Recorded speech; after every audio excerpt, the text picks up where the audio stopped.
Pohon beringin memiliki sulur yang banyak yang menggantung di ranting-rantingnya. Hal ini pada lambang sila ketiga Pancasila memiliki maksud A. Sulur-sulur pada pohon beringin melambangkan suku, keturunan, dan agama yang berbeda-beda di Indonesia. Meski berbeda-beda, mereka tetap bersatu sebagai bangsa Indonesia di bawah lambang Pancasila. B. Sulur-sulur pada pohon beringin melambangkan tempat bergantungnya semua perbedaan.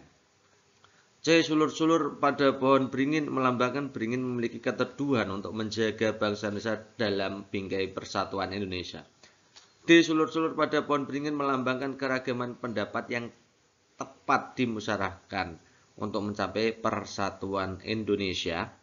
Yang E. Sulur-sulur pada pohon beringin melambangkan Indonesia memiliki ketekatan bulat untuk mempertahankan marwah persatuan Indonesia. Oke teman-teman, ini yang ditanyakan ini tentang lambang. Ini tidak hanya di sila ketiga, maka dari itu kita berikan penjelasan secara detail dari sila 1 sampai sila 5. Supaya nanti apa teman-teman? Supaya nanti kalau teman-teman itu mendapatkan soal yang tidak di sila 3, teman-teman tetap bisa jawab kan gitu ya. Oke, kita mulai saja. Ada bintang begini ya teman-teman. Bintang itu sila ke-1. Nah, lambang bintang emas itu diasumsikan sebagai cahaya ketuhanan yang dipancarkan Tuhan Yang Maha Esa untuk menyinari bangsa Indonesia. Jadi lambang bintang itu dipilih sebagai, itu artinya adalah cahaya ketuhanan yang dipancarkan ya. Cahaya ketuhanan yang dipancarkan Tuhan Yang Maha Esa. Sementara yang warnanya emas, bintang kan warnanya emas itu ya. Yang emasnya itu adalah nilai kejayaan, kebijaksanaan, optimisme, kelimpahan, pengetahuan spiritualis, dan pemahaman yang mendalam tentang diri serta jiwa. Kemudian ada bintangnya, kenapa lengannya 5, tidak dianggap 6 gitu ya. Pemilihan angka 5 lengan ini, pemilihan 5 lengan ini menandakan bumi, air, api, air, dan yang lengan yang mengarah ke atas itu ketuhanan. Itu ya teman-teman harus memahami itu. Jadi ada 3 tipe pada soal di sila ke-1. Yang pertama, kalau lambangnya lambang bintang emas saja itu melambangkan cahaya dari ketuhanan ya. Kalau warnanya itu melambangkan kejayaan, kebijaksanaan, dan seterusnya. Kalau 5 itu lengannya ada 5, melambangkan ada bumi, air, api, air, dan ketuhanan. Itu ya teman-teman ya. Kemudian kalau sila kedua itu gambarnya rantai. Rantai itu sebenarnya ada 2 teman-teman ya. 2 jenis yang berkait ya, ada rantai kotak dan rantai berbentuk bulat lingkaran ya. Mata rantai dalam simbol tersebut berbentuk persegi dan lingkaran yang mengaitkan. Mata rantai berbentuk persegi 4 ya, itu merupakan lambang laki-laki. Jadi yang persegi 4 laki-laki, sementara yang lingkaran itu perempuan teman-teman gitu ya. Kemudian mata rantai yang saling mengaitkan melambangkan hubungan timbal balik antar manusia, baik laki-laki maupun perempuan. Jadi kalau kita bisa bedakan, kalau yang kotak itu laki-laki, yang lingkaran perempuan. Kalau berkait, saling berkait, itu berarti melambangkan adanya hubungan timbal balik antara umat manusia, baik laki-laki maupun perempuan. Masuk ke sila 3, itu pohon beringin teman-teman. Persatuan Indonesia bunyinya ya. Pohon beringin itu kita mulai dari daunnya. Daunnya lebat dan akarnya menjulur ke bawah, itu diartikan sebagai tempat berteduh. Daunnya lebat itu berarti tempat berteduh itu ya. Jadi Pancasila sebagai dasar negara diibaratkan sebagai peneduh bangsa Indonesia untuk berlindung dari rasa aman ya, dan merasa aman intinya ya. Kemudian pohon beringin juga memiliki akar tunggang yang kuat. Jadi yang bagian atasnya itu teduh, yang bagian bawahnya kuat. Itu menggambarkan persatuan Indonesia. Kemudian sulur-sulur ya, sulur-sulur pada pohon beringin itu melambangkan suku, keturunan, agama yang beda-beda di Indonesia. Meski berbeda-beda, mereka tetap bersatu sebagai bangsa Indonesia di bawah lambang Pancasila. Itu artinya begitu sulur ya teman-teman ya. Keempat itu sila kerakyatan yang dipimpin oleh hikmat kebijaksanaan dalam permusyawaratan perwakilan, gambarnya adalah banteng. Tentu teman-teman juga sudah tahu kenapa dipilih banteng.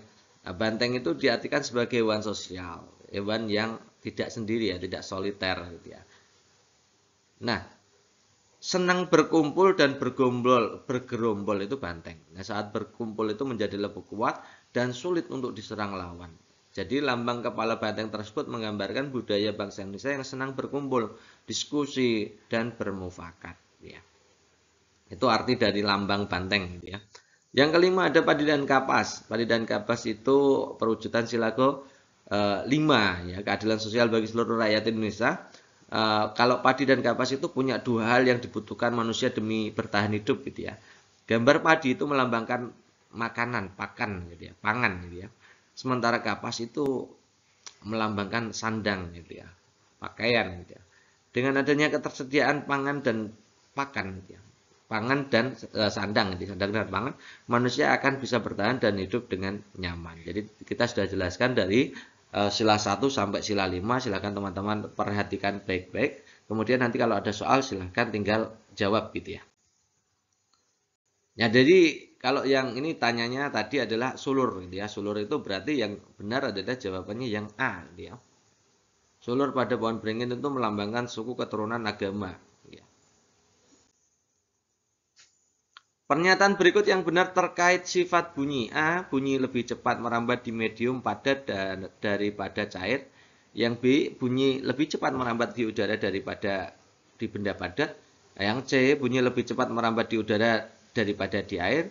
Yang D, bunyi lebih cepat merambat di udara daripada zat padat. Yang E, bunyi lebih lambat merambat pada benda padat daripada benda cair. Oke, kita jelaskan saja untuk sifat-sifat bunyi. Nanti karena apa? Karena nanti ada soal-soal yang sifat bunyi yang lain, supaya teman-teman itu nanti tidak bingung ketika diberikan pertanyaan yang lain. Ya. Yang pertama, bunyi itu hanya bisa merambat melalui medium. Bisa padat, bisa cair, bisa gas, gitu ya. Bagaimana kalau di ruang hampa? Tentu saja bunyi tidak bisa merambat, ya. Bunyi itu tidak bisa merambat di ruang hampa. Kemudian kecepatan rambat itu semakin struktur mediumnya semakin rapat, itu ya, semakin cepat. Nah, kerapatan struktur mediumnya itu urutannya dari padat, cair, gas. Jadi semakin cepat, ya. Semakin cepat itu pada benda padat. Kemudian baru benda cair. Ya, yang paling lambat ya di udara itu, teman-teman, atau gas. Jadi semakin cepat ada di padat, cair berikutnya, kemudian yang paling rendah adalah di gas. Itu kecepatan perambatan bunyi, gitu ya. Kemudian ini juga nanti juga biasanya ditanyakan untuk frekuensi yang bisa didengar manusia atau audiosonik, ya. Frekuensi audiosonik itu di 20 sampai 20.000 Hz, gitu ya. Teman-teman hafalkan saja itu ya. Kemudian bunyi itu dapat diserap, dipantulkan, dapat dibelokkan atau dibiaskan, mengalami pelenturan juga, gitu ya. Bunyi itu mengalami perpaduan. Selain ini bunyi juga termasuk gelombangnya adalah gelombang longitudinal, tidak saya tulis di situ ya. Jadi bunyi itu termasuk jenis gelombang longitudinal. Nah, jadi jawaban yang tepat yang mana ini? Yang A itu bunyi lebih cepat merambat di medium padat daripada cair. Oh, benar ya. Yang A benar.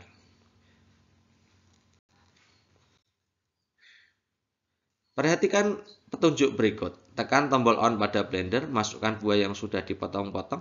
Tekan tombol off pada blender apabila buah sudah halus. Pastikan kabel blender terhubung dengan stop kontak. Cabut kabel dari stop kontak setelah digunakan. Oke. Kalau kita lihat dari 5 langkah ini, yang paling pertama pasti yang ini, masukkan yang sudah dipotong-potong. Kenapa tidak yang di 4? Jadi teman-teman perlu diketahui bahwa menggunakan blender atau alat apapun itu usahakan kontak listrik jangan dimasukkan dulu, gitu ya. Jadi pertama masukkan buah-buahnya dulu, gitu ya. Kemudian dikasih air, kemudian yang kedua baru dimasukkan dipastikan kabel blendernya terhubung dengan stop kontak, gitu ya. Kemudian tekan tombol on. Ya, setelah on itu tekan tombol off, baru dicabut ya. Kemudian pindahkan ke gelas gitu ya, atau ke tempat penyimpanan. Jadi jawaban yang tepat yang 2, 4, kemudian 1, 3, 5.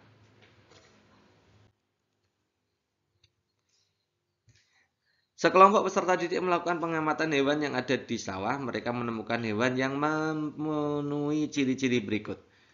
Tubuhnya terdiri atas kepala dan perut serta beruas. Setiap ruas perutnya memiliki sepasang kaki. Hewan itu ditemukan hidup bebas di sawah. Hewan itu memiliki sengat yang beracun. Jadi Hewan yang tepat memenuhi rincian ciri-ciri tersebut adalah titik-titik. Langsung kita analisa. Yang A, ular. Ular itu beracun, oke. Hidup di sawah boleh. Memiliki sepasang kaki, ular tidak berkaki ya teman-teman. Jadi bukan A. Belalang itu tidak beracun ya teman-teman. Capung tidak beracun, laba-laba beracun, tapi tidak beruas. Jadi yang D tidak beruas harusnya.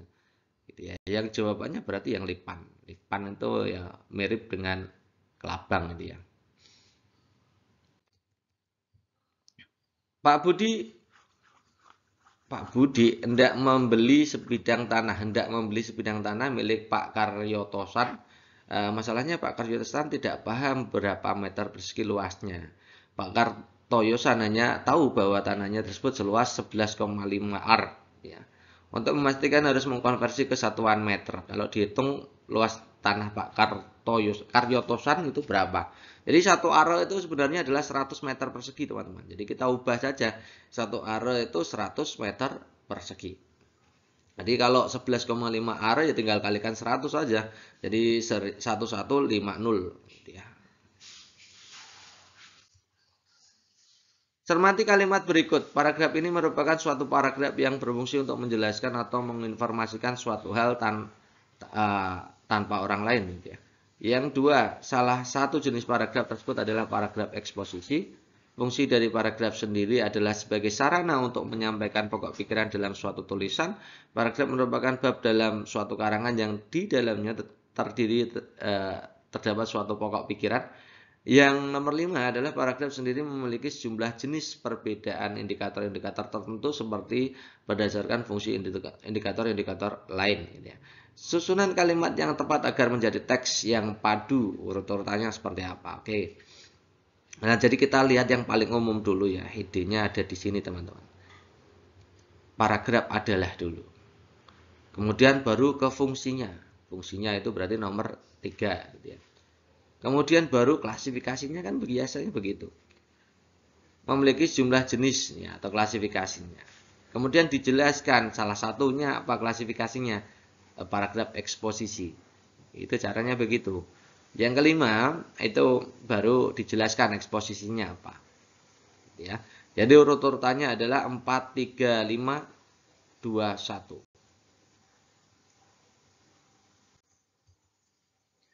Pada hari Minggu, Made bersepeda ke rumah nenek. Made menempuh jarak 4.500 meter selama 1,5 jam.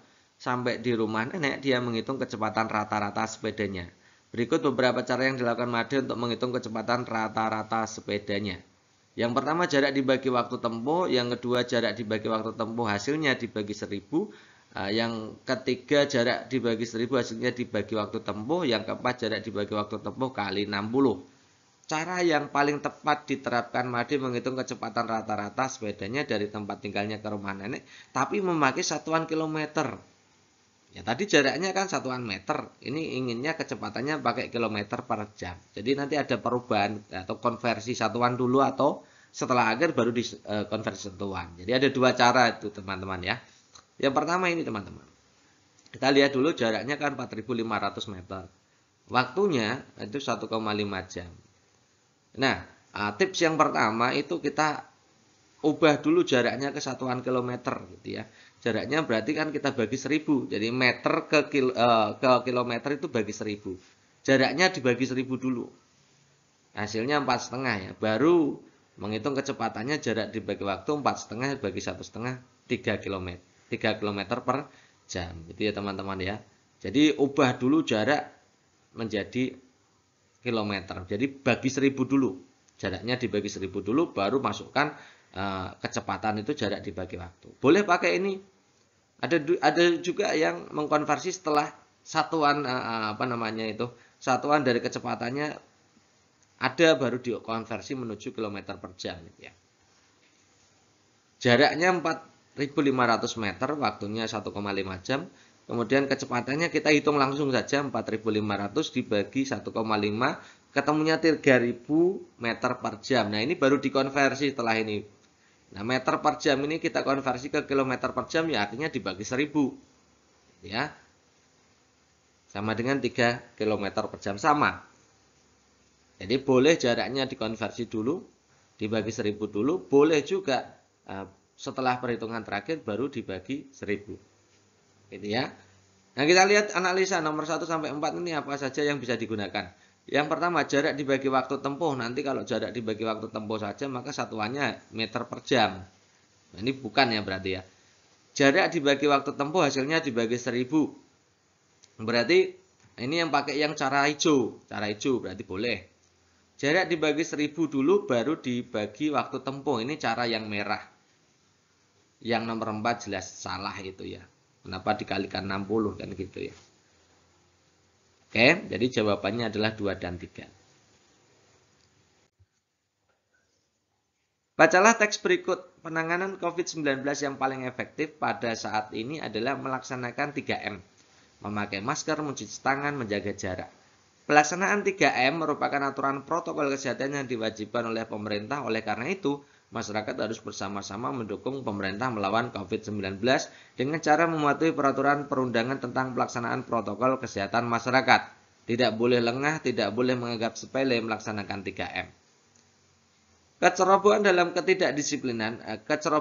ketidakdisiplinan akan berakibat makin merebaknya kasus penyebaran COVID-19. Ya, berdasarkan aturan pada teks tersebut, sikap apa yang paling berperan dalam mencegah wabah COVID-19? Ini teman-teman diminta menganalisa suatu teks. Ini jenisnya adalah teks literasi, gitu ya. Oke, kalau kita lihat di situ pilihan gandanya kedisiplinan, kejujuran, kebersamaan, kekeluargaan, kemandirian. Sikap yang paling berperan ya karena di situ ada unsur ketidakdisiplinan yang menyebabkan merebaknya kasus penyebaran COVID, maka solusinya ya disiplin. Jadi jawabannya yang A tentu saja. Beberapa orang pekerja pasar akan mengangkut barang mereka bersama-sama dan masing-masing hanya bisa mengangkut satu kali setiap orang hanya mampu mengangkut 85 kg. Seluruh barang tersebut adalah 300 kg. Berapa orang pekerja yang dibutuhkan untuk mengangkut semua barang? Jadi butuh berapa orang kan gitu ya. Nah, ini mudah nih teman-teman.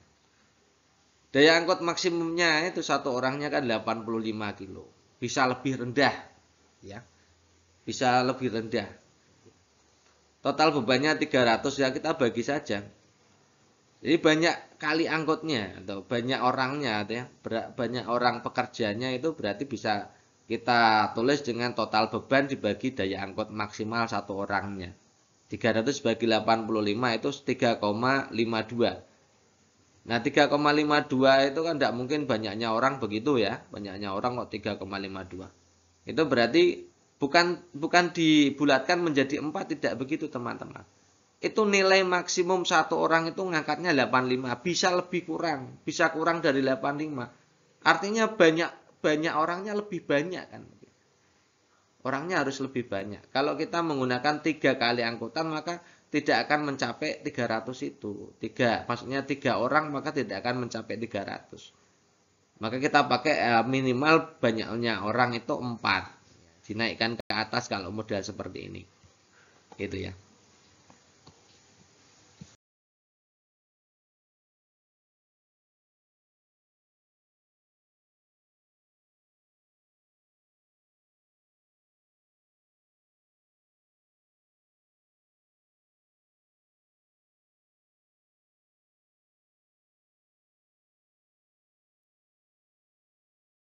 Next, fungsi organ tubuh manusia yang ditunjukkan anak panah pada gambar. Itu pada gambar jelas teman-teman melihat ya, itu gambar jantung tentu ya. Nah, gambar jantung itu fungsinya apa? Coba kita lihat, menjaga keseimbangan. Teman-teman tahu organ yang menjaga keseimbangan itu apa? Telinga. Gitu ya. Mengatur pernapasan jelas itu paru-paru gitu ya. Menetralisir racun itu pekerjaannya hati. Mencerna makanan itu bisa lambung, bisa usus halus gitu ya. Memompa darah itu khusus yang bisa adalah jantung. Gitu ya. Jadi jawabannya adalah yang E itu teman-teman ya. Yang pertama seperti ini teman-teman ya. Perairan di selatan Thailand membentuk teluk pantainya menyuguhkan pemandangan air laut yang indah gitu ya. Dan 2 bukit karang di tengah laut, ada pula Morakot Cave ya. Morakot Cave itu Gua Marokot dengan panjang 80 meter yang menyajikan keindahan daerah tersebut sangat ideal untuk mengembangkan ekonomi dalam bidang titik-titik. Kita lihat opsi pilihan gandanya ada objek wisata pantai, objek wisata surfing, perikanan air payo, budidaya rumput laut, budidaya ikan, teman-teman. Oke. Di sini yang jadi fokus adalah menyuguhkan pemandangan air laut. Jadi kita tidak bicara tentang perikanan budidaya gitu ya. Tapi ini adalah objek wisata yang bagus karena di situ pemandangannya sangat bagus. Jadi jawabannya kalau tidak A ya B. Nah, kita lihat yang A itu objek wisata pantai, masuk akal. Objek wisata surfing itu berselancar, teman-teman. Nah, berselancar di situ banyak ada apa namanya itu bukit karang, jadi ini berbahaya untuk kegiatan surfing ya. Kalau diving oke, kalau surfing tidak bisa ya teman-teman ya. Oke, jadi jawaban yang paling tepat ya opsi A itu. Berikutnya, seorang siswa pergi ke toko buku untuk membeli alat tulis. Toko itu memberikan penawaran khusus, pembelian 10 buku tulis dan 2 pensil harganya 23.000. Sedangkan pembelian 6 pulpen dan 6 pensil 15.000. Pembelian 5 buku tulis dan 5 pensil 15.000. Maka perkiraan persamaan atau pertaksamaan yang sesuai yang mana? Ini soal-soal ini sering keluar di P3K tahun kemarin gitu ya. Dan ini di peritas ini ternyata juga keluar. Ada dua macam teknik. Yang pertama teknik pembandingan, yang kedua teknik mencari nilainya dulu gitu ya teman. Kalau di sini kelihatannya mencari nilainya dulu. Bagaimana saya bisa tahu itu mencari nilainya dulu? Itu ada dua persamaan yang sama. Ya, buku tulis pensil yang persamaan ketiganya juga buku tulis pensil, otomatis kita nyari dulu gitu ya. Oke, kita cari dulu. Caranya mengerjakan begini nih soalnya pertama gini ya. Kita anggap yang buku tulis itu A, pensil B. Ya, jadi kita bisa tulis pembelian 10 buku tulis, 2 pensil berarti 10A ditambah 2B sama dengan 23.000 gitu ya. Kalau kita sederhanakan masing-masing semuanya dibagi 2. Kenapa dibagi 2? Supaya B-nya itu sendiri gitu ya. Nah, jadi kalau kita bagi 2 nilainya jadi 10 bagi 2 5, 2 bagi 2 1. Jadi 5A tambah B sama dengan 11.500 gitu ya. Itu kalimat pertama. Kalau teman-teman menjumpai soal seperti ini, silahkan langsung ditulis gitu ya persamaannya. Sedangkan pembelian 6 pulpen ini beda lagi karena tadi buku tulis A, pensil B, maka pulpen kita anggap C. Jadi 6C, pensil B tadi ya. Jadi 6C tambah 6B 15.000. Kalau kita sederhanakan ini masing-masing kita bagi 6. Nanti C ditambah B 15.000 kita bagi 6 juga 2.500. Oke ya. Yang ketiga kita baca lagi. Pembelian 5 buku tulis, 5 buku tulis berarti 5A, 5 pensil berarti 5B ya. 5A tambah 5B 15.000, maka kalau kita sederhanakan A ditambah B 3.000 kan. Masing-masing kita bagi 5. Nah, jadi kalau ada soal seperti ini langsung disederhanakan dulu aja. Coba teman-teman lihat persamaan yang atas sendiri, persamaan 1, persamaan 3. Itu sama-sama AB, maka kita bisa menentukan nilai A atau B-nya kan gitu ya. Nah, kita tulis dulu, coba. 5A tambah B 11.500, yang bawahnya A tambah B 3.000. Nah, kita hilangkan yang B-nya dieliminasi ya. Berarti harus dikurangi kan? Yang atas dikurangi yang bawah. 5A dikurangi A kan berarti 4A. Ya, 4A. Yang 11.500 dikurangi 3.000 ketemunya 8.500. Maka teman-teman bisa menentukan nilai A-nya 8.500 kita bagi 4. Ketemunya 2.125. Nah, ketemu A. Maka dengan mudah teman-teman bisa mencari B. Kita ambil yang persamaan 3 kan lebih sederhana ya. A tambah B nilainya kan 3.000 yang persamaan ketiga. A-nya tadi sudah ketemu 2.125, berarti B-nya tinggal 3.000 dikurangi 2.125, ketemunya 875. Nah, C bisa dicari, lihat yang B, yang persamaan 2. C tambah B kan 2.500, B-nya ketemu 875, maka C-nya kan 2.500 dikurangi 875, ketemunya 1.625. A, B, C ketemu semua. Nah, kalau ketemu semua seperti ini masuk teknik 2 ya. Berarti kita bisa menentukan yang tadi. Ya. Nah, coba ini ya. Ini pilihan gandanya kita lihat. Ini tadi hasilnya gitu ya. A, B, C-nya sudah ketemu. Sekarang kita cek yang opsi A. 10A ditambah 2B. 10A tambah 2B kan 23.000 ya. 6B tambah 6C. 6B tambah 6C kan 15.000. Masuk 23.000 sama dengan 15.000 kan tidak mungkin. 10A tambah 2B, lihat ini yang hasilnya tadi kita menghitung. 10A tambah 2B kan 23.000. 6B tambah 6C kan 15.000. Masa sama kan nggak mungkin berarti. Jawaban A nggak mungkin. Jawaban B, 10A tambah 2B 23.000 ya. 5A tambah 5C tadi. 5A tambah 5C berarti kita 5A tambah 5C berarti ngitung dulu gitu ya. Hasilnya 5A tambah 5C, jadi 5 kali 2125 ditambah 5C. Jadi harusnya lebih besar gitu ya. Harusnya lebih besar. Jadi yang B juga tidak mungkin. Yang nomor 3, 6B tambah 6C. 6B tambah 6C itu kan 15.000. 5A ditambah 5C dihitung. 5A tambah 5C ternyata 18.750 kalau teman-teman hitung. A-nya 2125, C-nya 1625. 5A tambah 5C berarti sekitar 18.750. Apakah 15.000 itu kurang dari 18.750? Ya benar, maka jawaban C ini benar teman-teman. Gitu aja teman-teman gitu ya. Kita mulai dari yang pertama, ini yang mudah-mudah dulu ya. Pernyataan yang tidak benar mengenai ciri-ciri bunyi adalah titik-titik gitu ya. A dapat merambat melalui udara, air, dan zat padat. B merupakan gelombang longitudinal.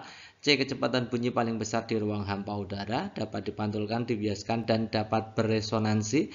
Yang E merupakan gelombang mekanik. Oke teman-teman. Jadi pada pertemuan sebelumnya kita sudah bahas untuk perbedaan antara gelombang suara dengan gelombang cahaya ya, atau gelombang bunyi dengan gelombang cahaya gitu ya. Sekarang kita ulangi lagi karena di sini yang ditanyakan adalah ciri-ciri dari bunyi. Jadi bunyi itu termasuk gelombang teman-teman gitu ya. Ini ciri-cirinya yang pertama adalah bunyi atau gelombang suara itu merupakan gelombang longitudinal teman-teman ya. Gelombang longitudinal dengan kecepatan rambatnya sekitar 340-an meter per sekon gitu ya. Jadi lebih cepat cahaya daripada ini. Kalau cahaya kan 3 kali 10 pangkat 8 gitu ya. Oke, yang kedua adalah dapat merambat hanya dengan medium. Saya ulangi, hanya bisa merambat dalam medium, bisa padat, bisa cair, atau bisa gas gitu ya. Nah, termasuk di udara itu juga medium teman-teman gitu ya. Namun tidak dapat merambat di ruang hampa. Ruang hampa udara itu misalkan di luar atmosfer kita itu ya, tidak ada di situ tidak ada udara dan lain-lain gitu ya. Jadi ketika di hampa udara itu tidak bisa merambat gitu ya teman-teman. Ini istilahnya paling mudah adalah ketika teman-teman itu berada di bulan, maka ketika kalian berteriak kepada teman kalian, misalkan 2 orang ada di bulan, maka tidak akan kedengaran kecuali pakai alat bantu gitu ya. Oke, yang keempat itu dapat dipantulkan ya. Yang kelima dapat dibiaskan. Kalau dipantulkan itu ya contohnya ada gema dan gaung gitu ya. Kemudian dapat dibiaskan juga gitu ya, atau dibelokkan, dan juga dapat beresonansi gitu ya teman-teman. Banyak sekali alat-alat resonansi pada suara gitu ya. Contohnya gitar itu juga beresonansi juga gitu ya. Kemudian suara atau gelombang bunyi itu termasuk gelombang mekanik teman-teman. Nah, bedanya apa dengan gelombang cahaya? Kalau gelombang cahaya itu termasuk gelombang transversal gitu ya. Gelombang elektromagnetik bukan mekanik gitu ya. Dapat merambat melalui ruang hampa juga bisa ketika cahaya gitu ya. Jadi bedanya antara cahaya dan bunyi seperti itu. Nah, dari situ kita lihat opsi pilihan gandanya. A dapat melambat melalui udara, air, dan zat padat. Oke, benar. Merupakan gelombang longitudinal, benar. Kecepatan bunyi paling besar di ruang hampa udara. Nah, ini yang salah teman-teman. Yang ini yang salah gitu ya. Harusnya tidak bisa merambat karena memang bunyi itu hanya bisa merambat melalui medium, baik padat, cair maupun gas gitu ya. Soal kedua teman-teman, struktur teks eksplanasi ini soalnya mudah seperti ini, tapi variannya banyak teman-teman ya. Kita bacakan dulu untuk opsi pilihan gandanya. Tesis, argumentasi, penegasan ulang pendapat, pernyataan umum, deretan penjelas, interpretasi, pendahuluan, inti penutup, pendahuluan ringkasan isi buku, inti review, simpulan, kemudian orientasi, komplikasi, resolusi. Gitu ya teman-teman ya. Oke. Ini soal ini yang keluar baru satu, yaitu teks eksplanasi. Tapi di varian soal lain teman-teman ternyata ada teks argumentasi, teks eksposisi, teks penegasan ulang, teks pidato, dan lain-lain itu masih banyak ya. Jadi nanti kita pelajari aja semuanya. Jadi nanti ketika teman-teman itu punya soal atau mendapatkan soal yang berbeda, teman-teman tetap bisa jawab gitu ya. Oke, kita bahas dari yang pertama adalah struktur teks eksplanasi sesuai dengan soalnya tadi ya. Ada tiga strukturnya. Yang pertama adalah pernyataan umum. Ya, pernyataan umum ini yang dijelaskan adalah proses terjadinya, proses keberadaannya, proses terbentuknya, dan lain-lain itu ya. Yang kedua adanya deretan penjelas gitu ya, yang menjelaskan bagaimana dan mengapa ya, bagaimana sebab akibatnya ada di nomor 2 ini ya. Yang ketiga bagian penutup atau bahasa lainnya adalah interpretasi. Jadi ada pernyataan umum, deretan penjelas, kemudian bagian interpretasi. Ini adalah struktur teks eksplanasi. Yang kedua adalah struktur teks eksposisi. Ini ada 3 bagian juga. Jadi teman-teman harus hafal juga. Yang pertama tesis, rangkaian argumen, kemudian penegasan ulang pendapat ya. Tesis itu pernyataan pendapat atau bagian yang berfungsi untuk mengenalkan isu, masalah, gagasan utama atau pandangan penulis secara umum yang kemudian akan dibahas dalam teks. Sebelumnya penulis sudah harus menentukan tujuan dari teks eksposisi gitu ya. Kemudian rangkaian argumen itu setelah tesis tadi yang di nomor 1 tadi ya, itu teks akan diikuti dengan rangkaian argumen, fakta-fakta yang memperkuat argumen gitu ya. Kemudian yang ketiga adalah penegasan ulang pendapat, itu ditutup dengan penegasan ulang pendapat berupa simpulan saran ya teman-teman. Itu teks eksposisi atau teks berita juga masuk seperti ini.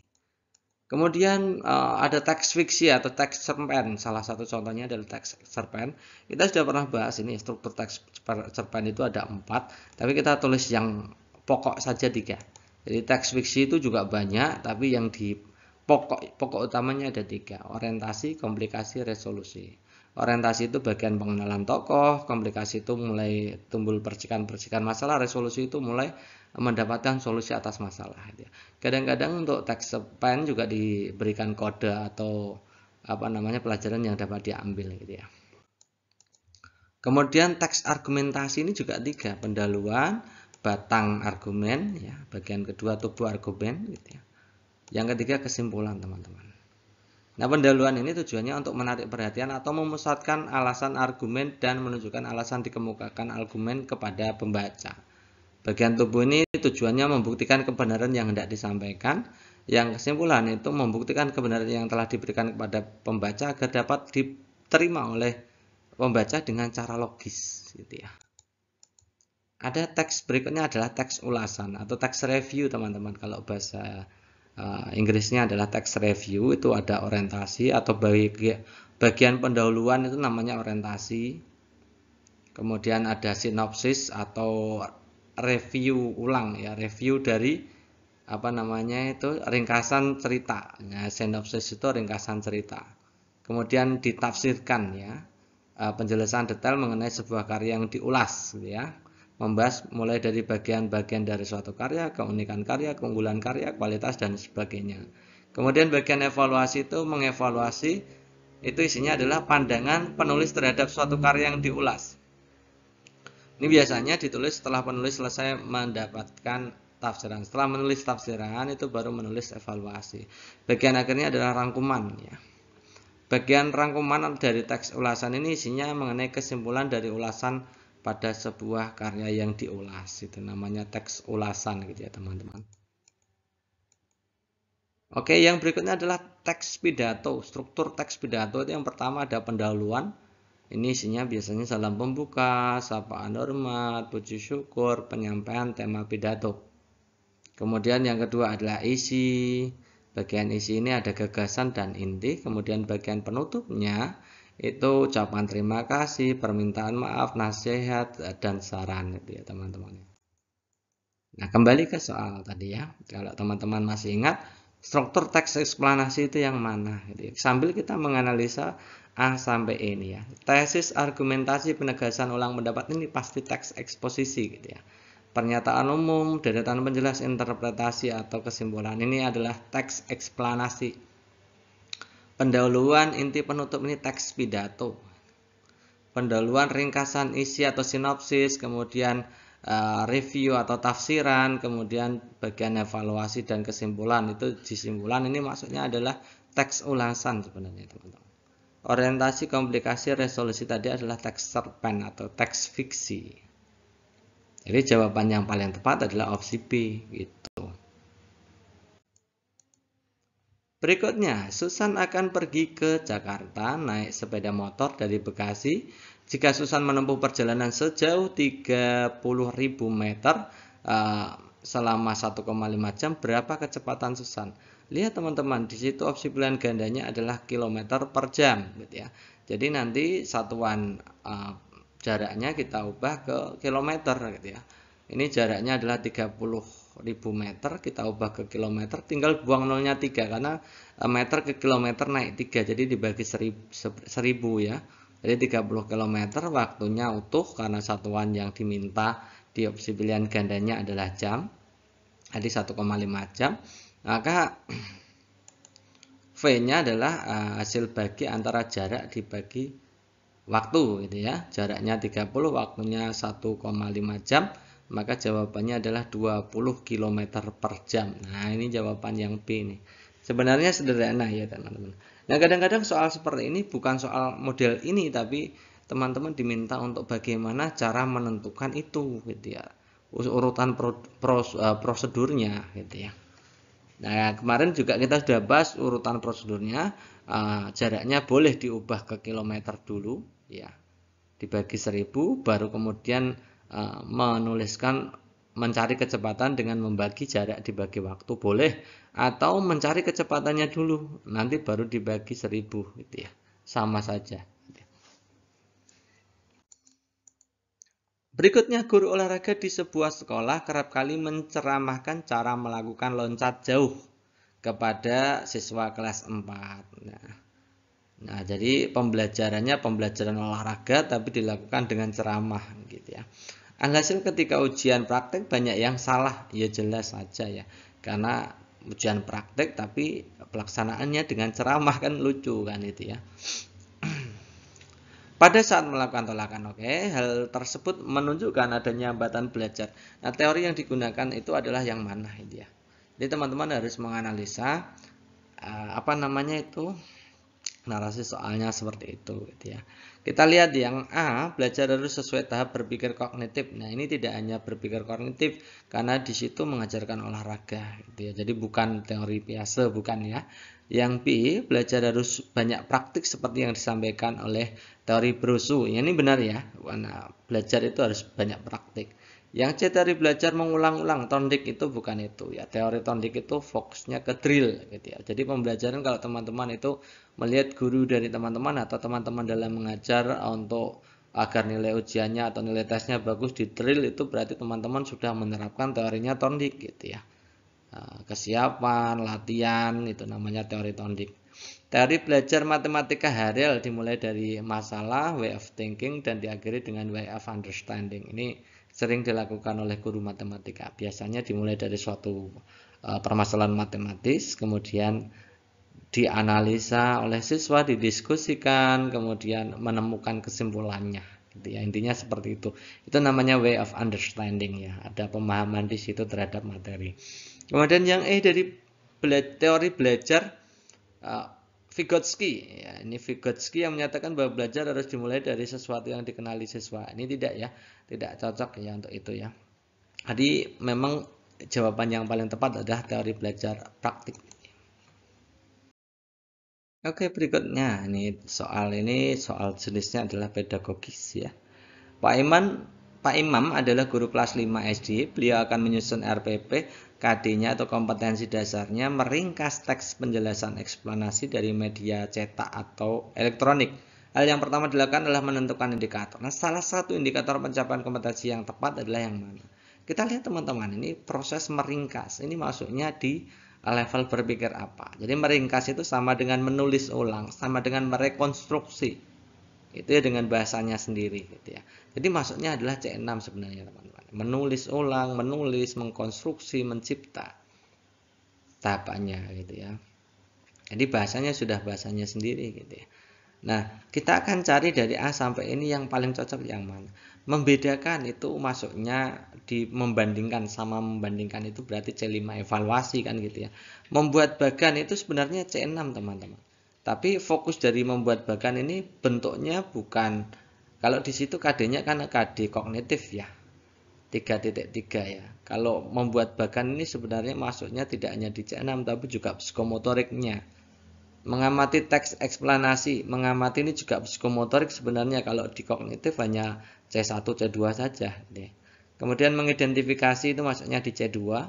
Menyampaikan pokok-pokok pikiran tertulis, ini menyampaikan ini masuknya di sama ya, menyampaikan pokok-pokok secara tertulis ini C6 nih, masuknya di C6.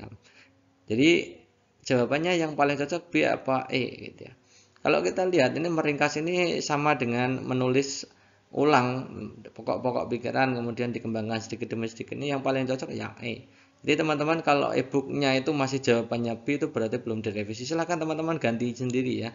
Yang di e-book ini jawaban yang paling tepat, ini konfirmasi dari saya. Yang paling tepat yang E jawabannya.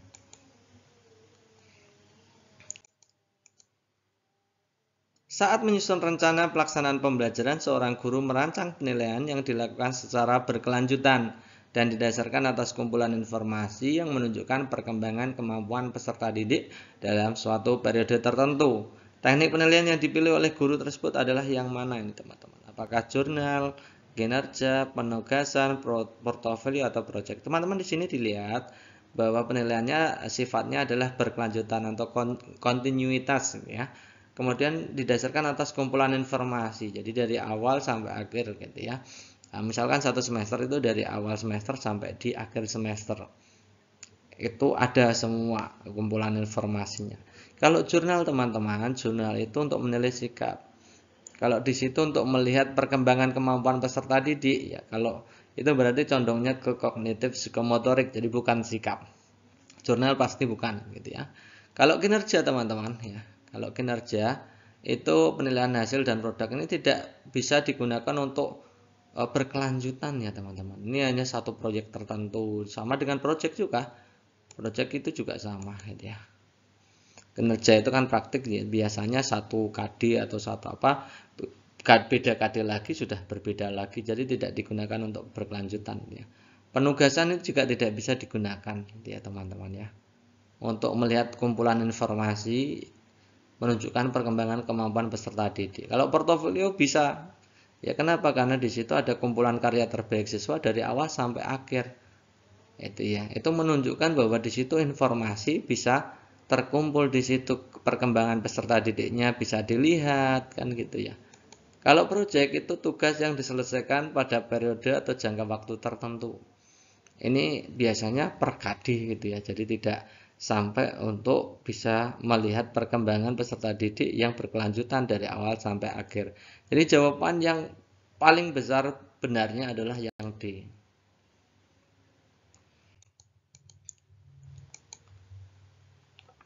Berikutnya, tempat penyebaran virus corona dapat terjadi karena droplet. Droplet itu cairan ingus ya teman-teman ya, atau cairan yang berasal dari mulut. Pokoknya droplet itu cairan bentuknya.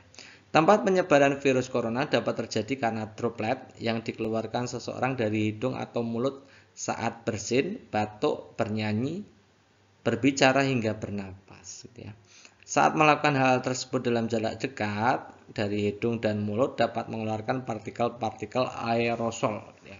WHO mengakuinya adanya bukti bahwa virus corona itu bisa menyebar melalui partikel-partikel kecil atau aerosol yang melayang di udara tersebut.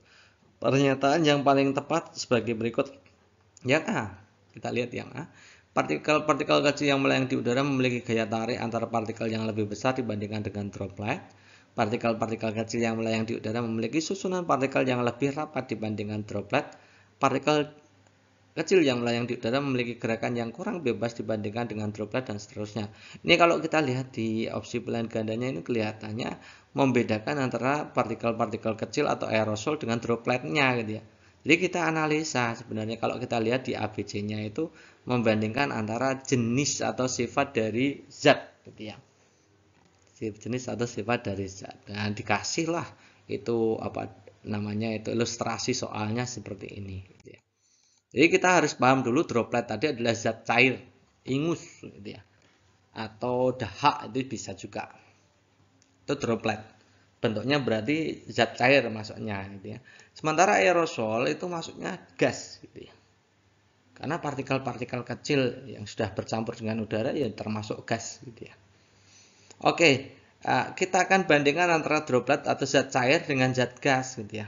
Sekalian saja untuk zat padatnya juga, gitu ya. Kita lihat untuk sifat-sifatnya, gitu ya. Pertama, jarak antar partikel. Kalau zat padat itu rapat sekali, teratur, gitu ya. Kalau cair itu agak regang. Kalau gas regang sekali atau berjauhan. Itu dilihat dari jarak antar partikel. Kemudian kestabilan bentuk, kalau padat jelas seperti itu saja ya, tidak berubah ya. Kalau cair bisa berubah, kalau gas lebih bisa cepat berubah gitu ya. Kemudian pergerakan partikelnya ketika padat itu tetap ya, tidak berubah, tidak bergerak. Kalau cair itu kan bisa bergerak gitu ya. Kalau gas lebih mudah bergerak. Volume itu ada padat itu tetap volumenya tetap. Kalau cair juga volumenya tetap. Kalau gas itu volumenya bisa dimanfaatkan, bisa dikembangkan ya. Dimanfaatkan juga bisa, dikembangkan juga bisa. Itu berubah dari gas itu volumenya berubah. Gaya tarik antar partikel pada padat itu kuat. Karena tadi susunannya teratur dan rapat dia. Cair itu lemah. Gas itu paling lemah. Nah, itu teman-teman harus bisa memahami sifat-sifat dari ketiga zat ini. Nah, bentuk soalnya seperti tadi gitu. Kalau teman-teman paham maka bisa jawab ini gitu ya.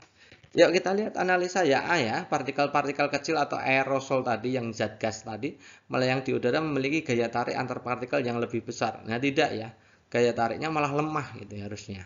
Yang B, partikel-partikel kecil yang melayang di udara memiliki susunan partikel yang lebih rapat. Nah, harusnya yang lebih rapat dropletnya. Karena gas itu lebih berjauhan gitu ya, daripada cair. Yang paling rapat adalah padat ya.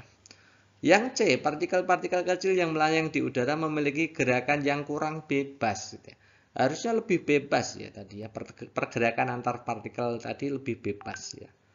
Yang D, partikel-partikel kecil yang melayang di udara atau aerosol tadi, yang zat gas tadi, memiliki gerakan yang lebih bebas dibandingkan dengan zat cair atau dropletnya. Jadi ini benar ya teman-teman. Jadi kita sudah temukan jawabannya, tidak usah dibaca lah, sudah temukan jawabannya kan. Jadi jawabannya yang paling tepat adalah opsi D. Berikutnya, pelajaran jarak jauh atau PJJ pada masa pandemi COVID-19 terkendala dengan kuota internet. Banyak guru dan peserta didik mengalami keterbatasan dalam kuota tersebut. Hal ini menjadi konsekuensi dari penggunaan teknologi informasi sebagai media pembelajaran berbasis internet. PJJ tidak bisa berlangsung. Oleh karena itu, pemerintah memberikan bantuan kuota kepada peserta didik dan guru. Apa kesimpulan dari teks tersebut? Nah, kita ulangi lagi teman-teman. Jadi menentukan kesimpulan itu teman-teman yang pertama harus lihat kalimat utamanya.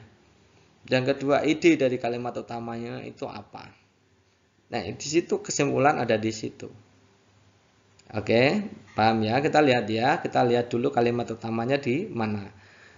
Pelajaran jarak jauh PJJ pada masa pandemi terkendala dengan kuota internet, itu kalimat pertama. Kemudian banyak guru dan peserta didik mengalami keterbatasan dalam kuota tersebut. Nah, tersebut tadi menjelaskan kuota internet kan? Jadi kalimat kedua menjelaskan kalimat pertama, kalimat ketiga demikian juga menjelaskan kalimat pertama, dan seterusnya. Ternyata begitu. Jadi kalimat pertama ini menjadi fokus. Jadi kalimat utamanya. Nah, karena kalimat utama itu pelajaran jarak jauh PJJ pada masa pandemi COVID terkendala dengan kuota internet, berarti idenya apa? PJJ terkendala. Itu intinya idenya. Pembelajaran jarak jauh mengalami kendala. Itu intinya di situ. Kita lihat opsi pilihan gandanya. Banyak bantuan kuota internet dari pemerintah membantu nih, bukan. Pembelajaran jarak jauh PJJ belum dapat terlaksana atau terkendala. Oke, ini yang ini masuk ya. Jaringan internet belum memadai untuk melaksanakan pembelajaran jarak. Ini terkendalanya mana nih? Belum ada ya. Bantuan kuota internet sangat ini juga belum. Jadi yang paling tepat adalah opsi B.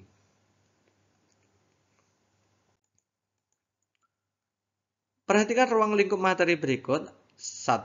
Adaptasi makhluk hidup dengan lingkungannya, bagian tubuh tumbuhan dan fungsinya, bentuk-bentuk simbiosis, bagian tubuh hewan dan fungsinya, macam-macam ekosistem dan komunitas. Nah, ruang lingkup materi IPA untuk KD menganalisis hubungan antar komponen ekosistem dan jaring-jaring makanan di lingkungan.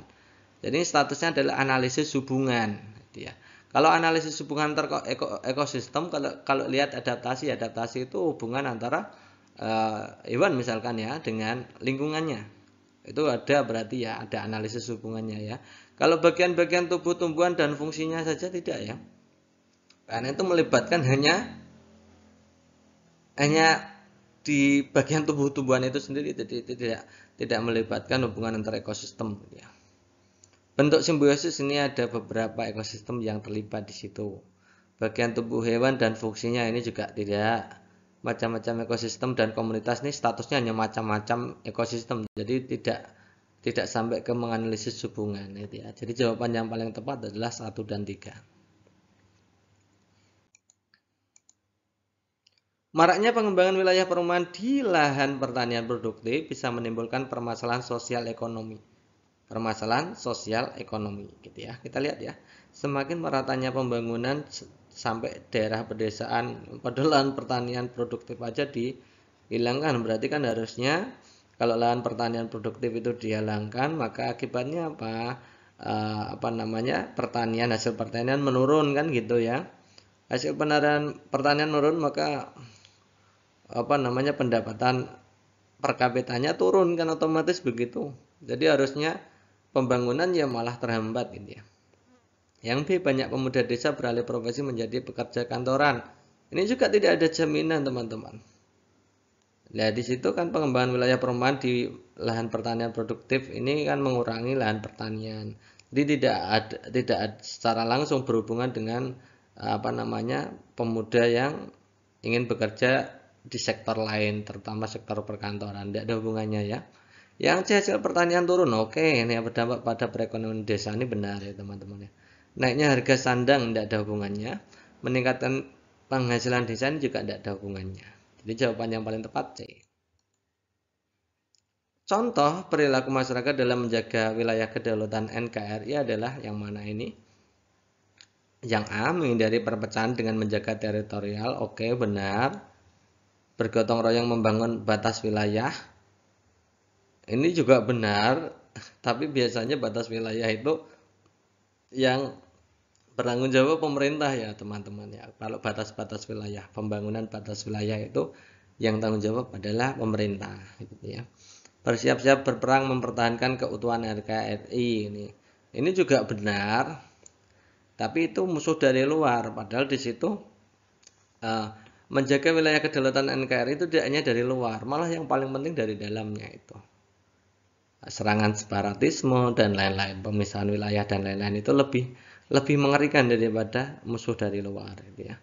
Membatasi hubungan dengan negara lain jelas tidak. Mempersenjatai diri untuk menjaga perbatasan wilayah ini juga ini benar juga, tapi ini sudah ditanggung oleh pihak TNI kita gitu ya.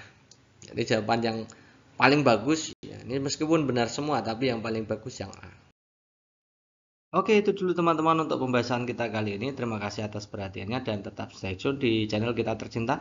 Bagi teman-teman yang baru bergabung di channel kita dari My Channel, silakan teman-teman subscribe dan nyalakan tombol notifikasinya sehingga teman-teman nanti setiap kali dari My Channel mengunggah program untuk belajar P3K, teman-teman sudah mendapatkan notifikasinya, tinggal diklik aja kemudian bisa menonton sambil belajar gitu ya teman-teman. Terima kasih atas perhatiannya. Assalamualaikum warahmatullahi wabarakatuh.